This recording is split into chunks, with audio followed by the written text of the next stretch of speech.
sorts of things going on, as many people will be aware, including earthquakes and so on.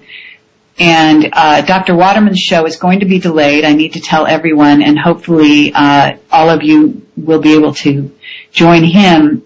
We're going to push his show back an hour today, although we'll have to see how that goes. But in general, he should be starting perhaps an hour later, simply because we're having some glitches in terms of daylight savings time, and my guess, we're going on California time. So it's just sort of the wilds of radio at the moment I think we're experiencing here. I do want to say that I am hoping to get a new interview with Aaron McCullum very shortly. I've got a lot of people writing in and asking when will that interview happen. Not only the connection to all of the events happening to our solar system galaxy, but also technically, geopolitically, and in terms of consciousness and spirituality. Welcome to the program, Kerry. Thank you. We're doing a very unusual thing, a link up of two radio shows simultaneously here. So I think our listeners are getting sort of an interesting composite of two shows and two styles, and plus we have another guest. And would you introduce the professor? Yeah, Professor Jeff Grupp, of course, is the author of Corporatism, which is probably the best book, I believe, in terms of the corporate elite, in terms of what's happening to the planet, in terms of the corporatism, which is the driving force now economically, geopolitically in the world, that controls the governments of the planet. And also his book, Telescreen and Telementation, which deals with consciousness and the fact that we are the co-authors of our own future timeline. So Professor Grupp, who's here every Friday, he has a new DVD out now that the Illuminati are the Nephilim, and it explains in technically and academically, in a rigorous deductive and inductive logic way, how these things can be provable. So welcome back, Jeff. Hey, it's great to be here with you and the Project Camelot crew today, Dr. Bill. There's a couple of areas, and of course I don't want to belabor too long, but I found a new analogy to explain, and I'd like to get your reflections both from Kerry and yourself. If you look at, when I used to live in Georgia in 87, 88, one of the delicacies down there was peaches. Of course, it's the peach state. That's one of their their state fruits is peaches, which are really good in Georgia, by the way. And one of the things you can do with them is you can steam them. And if you steam a peach, it's the best way to describe the crust of the earth, where you steam them and then the skin will slide. In fact, you don't even need to change the look of the peach. If you steam it lightly, you can simply slide the skin around without ever taking off or doing anything. Well, that's what happens right now. The earth is having a movement, usually before about 1997, it was moving around 10 kilometers per year. Relatively slow. It's actually sped up to around 40 plus kilometers per year, around 41 to 43 kilometers per year, which is pretty fast since 1997. And the North Magnetic Pole is moving toward Russia, towards Siberia. That, of course, means that the inside mechanism that drives the giant rivers of magma moving under the crust are actually moving. So the inside, like of the peach, is actually moving in a direction away from the spinning crust of the earth, which is spinning in a specific angle, around 23.5 degrees tilt, as it spins around the sun. And of course, what that means is that at some point, these forces are being impinged on the tectonic plates, which is why we're seeing an increase in earthquakes, like the one here in Southern California that struck Calexico on the U.S. side in Mexicali. $100 million damaged all the way into the Imperial Valley, 120 miles east of San Diego. Earthquakes all over the place from just a day or two later, 7.7 on the Isle of Java. Much farther south, east of the big Aceh December 26th earthquake. Major earthquakes all over the planet, around the Ring of Fire, tectonic plate, and other areas around the world. These are all earth changes as well.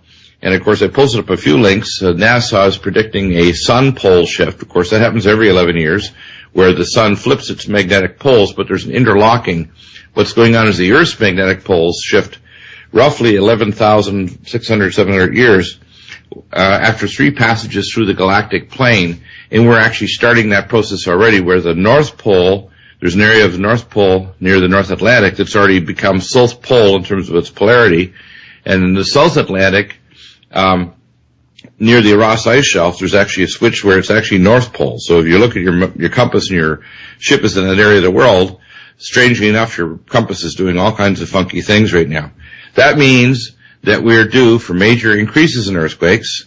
The magnetic flux field's down, even if there's no solar mass ejection, even if you don't postulate a dwarf star coming in below the ecliptic, below the galactic plane, solar plane of our solar system, that, along with just normal sunspot activity, which is going to be very active in the latter part of cycle 24, we're likely to see major failure of crops and major effects of increased ultraviolet radiation on the living things on this planet, which is why the globalists are preparing underground bunkers and bases, off-world space platforms, their colony on Mars, and of course, mining operations, etc., on the moon.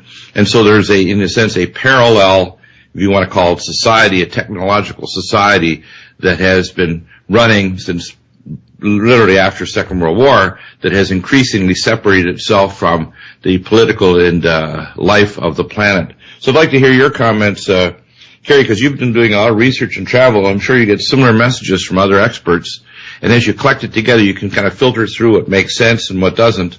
What do you think of this kind of metaphor of the steamed peaches? Well, that's an interesting approach, I have to say.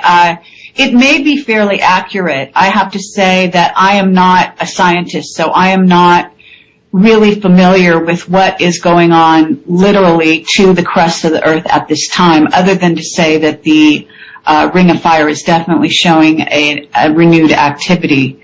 And I have had my own premonitions of a major earthquake, at least in the LA area. And we already had one sort of precursor, which was centered down in Baja, which was Sunday, I guess it was. Right, so the afternoon. Exactly. Yeah, and so I did tap into that on a psychic level. I happened to be actually talking to a friend about it, and it did make me ill. Major earthquakes and sometimes major events will make me ill prior to them actually hitting.